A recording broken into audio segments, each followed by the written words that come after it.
L'année passe si vite et pourtant que d'événements ont animé 2022. Vosges TV vous propose pour les fêtes de fin d'année de revivre les moments les plus importants, les plus fous, les plus marquants, les plus insolites qui ont caractérisé ces 12 derniers mois. Et pour se replonger dans nos souvenirs, commençons par le commencement. Nous sommes en janvier, les soldes ont débuté en Lorraine en avance sur le reste de la France. Une bonne affaire pour les commerçants. C'est toujours une période très importante, novembre, décembre, janvier, c'est des très bons mois, malgré même Internet. On envoie aussi nous sur Internet et nous travaillons très bien. Côté bonnes et mauvaises affaires, le dossier du rachat de l'imagerie d'Épinal rejaillit. Un vrai bras de fer se déroule entre la municipalité et les gérants qui rejettent l'offre de rachat. Le combat juridique se poursuit. L'imagerie a toujours été privée, qu'elle a eu tout au long des années des soubresauts liés à des problèmes familiaux. Elle était en liquidation. Le maire de l'époque, grâce aux chefs d'entreprise locaux, l'ont sauvée. Mais elle a toujours été privée. Et je veux que définitivement, elle rentre dans le patrimoine public de la ville. Mais le combat principal de ce début d'année est surtout mené contre le Covid, qui a profité des réunions de famille pour reprendre avec l'arrivée d'Omicron. Les files d'attente s'allongent devant les pharmacies qui pratiquent les tests antigéniques. Cette pharmacie déodacienne en fait 250 à 300 par jour. Sur toutes les vagues là, qui sont passées, celle-ci est la plus, positive. On a entre 25 et 30 cas positifs par jour. Le 14 janvier, les Vosges comptent 1800 cas positifs pour 100 000 habitants. Un chiffre qui met la pression au laboratoire. Ce labo spinalien traite 2 à 3 000 tests par jour. Il va falloir rendre les résultats dans le même délai. Il y a des attentes beaucoup de la part des patients derrière. Et donc c'est du travail de soir, de nuit. Et il a fallu donc modifier des organisations de travail. Blanquer, les profs sont en colère. Un protocole basé sur le tracing des personnes malades et surtout des personnes contacts qui épuisent les enseignants. Un tiers d'entre eux décide de faire grève. On ne fait pas notre travail de directeur d'école. Là, en ce moment, on ne fait que gérer des situations Covid, appeler les parents. Je suis une maman en colère qui en a marre, qu'on l'appelle tous les 4 matins pour venir chercher un enfant en primaire, un enfant à la maternelle, courir au laboratoire, les faire tester. Et l'État accentue sa politique de vaccination avec une volonté dite du aller vers pour accompagner les plus réticents ou les plus éloignés des centres de soins. En ce début d'année, on espère encore en une immunité collective. Un peu d'émerveillement tout de même, avec un hiver enneigé. Le 10 janvier, 25 cm de neige sont tombés en 2 jours sur les hauteurs de Bussan. Comment elle est la neige? Elle est cool. On peut skier dessus. C'est cool, mais il y a parfois de la neige poudreuse. Les stations ou sites de loisirs d'hiver qui, à Noël 2021, ont enfin pu rouvrir malgré les contraintes sanitaires, font un bilan positif de ce milieu de saison. La saison a bien démarré. Nous, à Noël, on a eu une super semaine de Noël avec une belle neige, beaucoup de neige. Et après, on a fait la jonction, on a eu des beaux week-ends. Donc là, c'était une belle saison. Puis le froid et la neige est revenu. Du côté de l'économie du tourisme, c'est le secteur de Ventron qui fait parler de lui avec la reprise de la station de l'Ermitage Frère Joseph à l'étude au tribunal de commerce d'Épinal. Suite au décès de Thibault Leduc, la société a été mise en liquidation. Après plusieurs péripéties, seul le dossier du codirecteur du parc animalier de Sainte-Croix et celui d'un propriétaire d'hôtel de luxe à Thionville est déposé. Sur le secteur de Gérardmer, la nouvelle année rime avec nouvelle piscine. Après 3 ans de travaux, le centre aquatique vient d'ouvrir ses bassins avec un espace bien-être, une patinoire, un mur d'escalade et un bowling. Mais le Covid reste dans les têtes. Une manifestation est organisée à Épinal, car si le gouvernement annonce la levée de certaines restrictions, la mise en place du pass vaccinal fait peur en ce qui concerne le respect des libertés individuelles. Pour moi, c'est une honte parce qu'on devrait tous avoir la liberté de choix. C'est une incohérence parce qu'un virus, il est là le temps qu'il vit et puis après, il varie, il est moins dangereux. On le sait maintenant, on n'a plus besoin d'être médecin pour savoir ça. Malgré la saturation des hôpitaux, obligés de se réorganiser, la levée des restrictions permet au Festival international du film fantastique de Gérardmer d'avoir lieu en présentiel. La comédienne Julie Gaillet préside cette édition qui décerne le Grand Prix à la réalisatrice finlandaise Anna Bergholm pour Ego.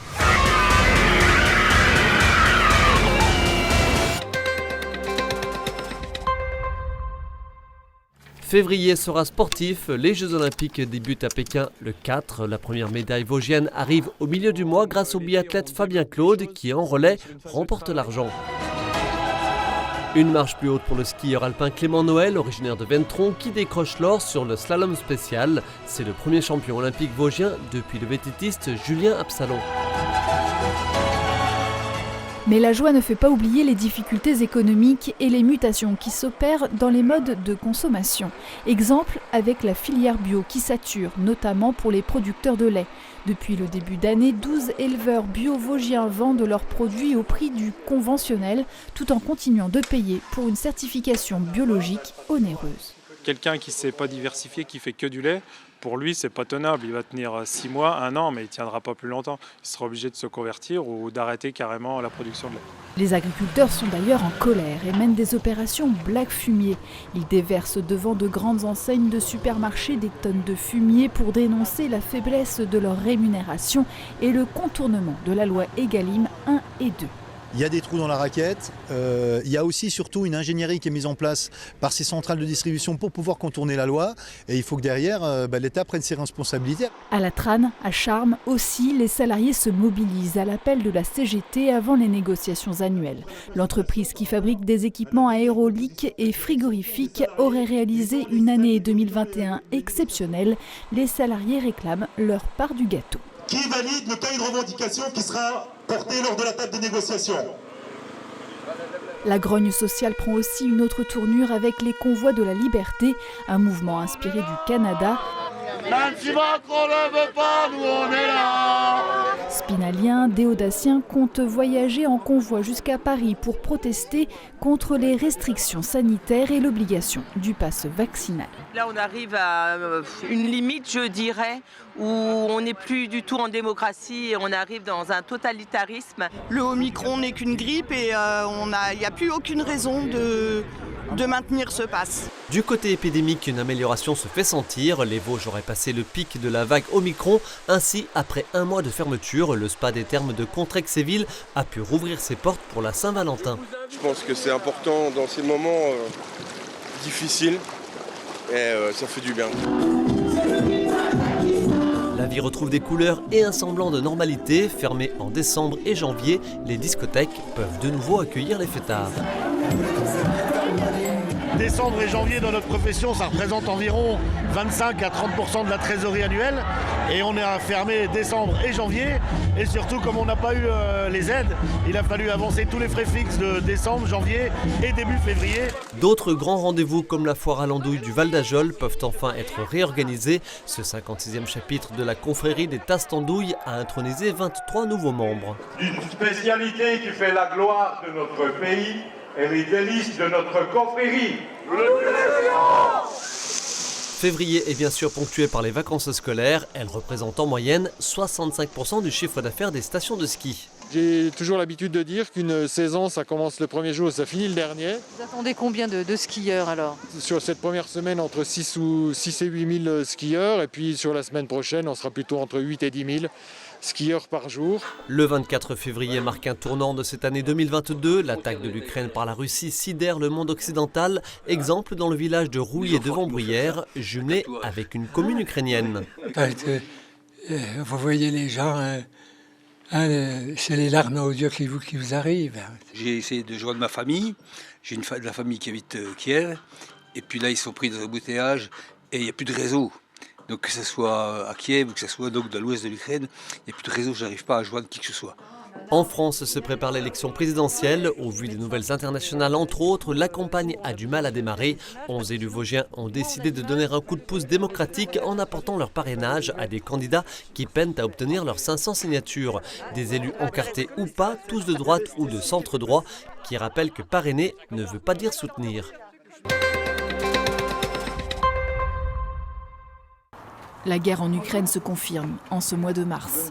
Les premiers réfugiés ukrainiens arrivent dans les Vosges. Un couple et son bébé sont logés à Épinal, hébergés par les membres de l'association Lyubal or Ukraine qui organise habituellement des échanges culturels. Déjà 200 propositions d'hébergement ont été recensées par l'association. Nous sommes partis en bus de Pologne pour aller jusqu'à Metz. Ça a été un trajet difficile qui a duré 13 heures, surtout avec un petit enfant. Et la première chose qu'on a appréciée quand on est arrivé, c'est le calme et d'enfin pouvoir prendre une douche. La chaîne de solidarité s'intensifie. Une quarantaine de personnes doivent arriver prochainement. L'État, avec de nombreux partenaires publics et privés, a prévu un accompagnement à long terme avec un titre de séjour de 6 mois à 2 ans. Les enfants seront scolarisés, les familles auront accès à la CMU et les adultes à des formations, voire des emplois, lorsque ce sera possible. Ainsi, au milieu du mois, les ressortissants ukrainiens en fuite arrivent à Gérardmer, dans les locaux du lycée hôtelier.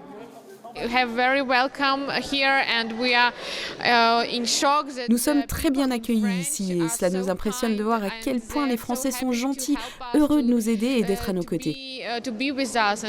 Ça fait vraiment chaud au cœur. En parallèle, la campagne pour les présidentielles débute. Valérie Pécresse, la candidate LR, est la première à venir dans le département. Elle fait halte en forêt près de Rambervillers pour parler de la filière bois. Il faut un fonds bois. Il faut un fonds bois de 150 millions d'euros par an pour permettre de travailler à la fois sur les graines, à la fois sur la régénération de la forêt, mais aussi sur sa réindustrialisation de la filière bois. Peu de temps après, c'est au tour de François Ruffin, député LFI, soutien de Jean-Luc Mélenchon, de venir à Épinal sur le terrain de foot. Moi, je suis pour que la politique, elle s'inscrive aussi dans les vestiaires du club de foot. Et le foot, est-ce que les gamins ils peuvent accéder au foot gratuitement ? Est-ce que toutes les familles ont les moyens de mettre leurs gosses ici ? Enfin, voilà, c'est une question aussi, une question politique. Occupé sur la scène internationale, le président de la République entre en campagne tardivement. Stanislas Guerini, le délégué général du parti présidentiel La République En Marche, rencontre des militants et sympathisants du mouvement à Golbey. Le président aimerait faire plus campagne. Évidemment que c'est un moment démocratique qui est éminemment important. Je crois que chaque Français peut comprendre qu'on a besoin aujourd'hui d'avoir le président de la République là où il est le plus utile à nos concitoyens. Nicolas Dupont-Aignan, président de Debout la France, a lui visité STWM, une entreprise d'usinage industriel de Thaon-les-Vosges. L'occasion de préciser ses ambitions sur le plan social et économique. En dehors de cette course aux électeurs, ce mois de mars est propice au départ de 600 coureurs venus participer au trail hivernal de la Moselotte. Lancement également du 28e concours international de piano d'Épinal, le deuxième plus important concours de France après Paris. Le premier prix est attribué ex aequo à Jan Smejla de République tchèque et Slava Gershovic pour la France. Ce début de printemps voit se profiler des améliorations sur le plan sanitaire. Retour des sourires, le port du masque n'est plus obligatoire en intérieur, sauf dans les transports en commun et les établissements de santé. Il reste toutefois conseillé. Je vais l'enlever devant vous du coup. Hop. Et alors, qu'est-ce que vous ressentez ? Ça fait du bien, on peut respirer au moins. Puis je vois qu'il n'était pas très propre au fond de ma poche, donc c'est pas mal. À la fin du mois, l'activité s'est réduite dans les centres de vaccination qui ferment petit à petit. C'est le grand jour pour le nouveau centre hospitalier intercommunal des 5 Vallées basé à Moyen-Moutier. Les résidents des EHPAD de Senones et Raon-l'Étape vont pouvoir s'installer dans leur nouvelle chambre. Plus qu'un grand moment, c'est quelque chose d'unique. D'une part pour nos résidents et puis pour la vie de la structure. C'est un grand moment qu'on va vivre. Du côté de l'emploi, bonne nouvelle chez Ohaï, le fabricant de bouteilles en verre de Gironcourt-sur-Vraine qui vient d'investir dans un 3e four et qui compte embaucher 60 personnes supplémentaires. Moins simple pour la filière bois sous tension. Face à la forte demande en bois français des Asiatiques et de l'augmentation du coût de l'énergie, c'est l'inquiétude qui règne dans les scieries. Malgré tout, VDB, implanté à Bazoilles-sur-Meuse, tire son épingle du jeu. Les autres projets que nous avons, c'est de mettre derrière cette nouvelle chaudière qui est plus puissante que l'ancienne, de mettre 1000 m3 de séchoir en ligne derrière et également 2 étuves supplémentaires. On veut augmenter la production pour monter jusqu'à 70 000, 80 000 m3 à l'année. Compliquée, la situation au centre hospitalier psychiatrique de Ravenel de Mirecourt. L'unité permanente accueillant des enfants et des adolescents est dirigée depuis 6 mois, non par un pédopsychiatre, mais par un praticien pour adultes qui partira le 1er avril. S'en suivra la fermeture de l'unité fin avril, une perspective inacceptable pour les professionnels de santé et les familles de malades. Mars, c'est aussi la fête, avec la 29e édition du Carnaval de Vittel, un événement qui a donné le sourire aux quelques milliers de personnes venues découvrir la trentaine de chars, associations et groupes musicaux qui déambulaient dans les rues.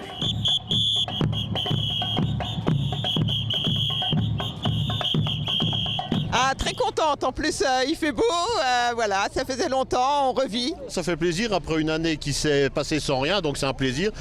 Le monde est au rendez-vous, le soleil est là, donc tout va bien. Les confettis pleuvent, donc ça va.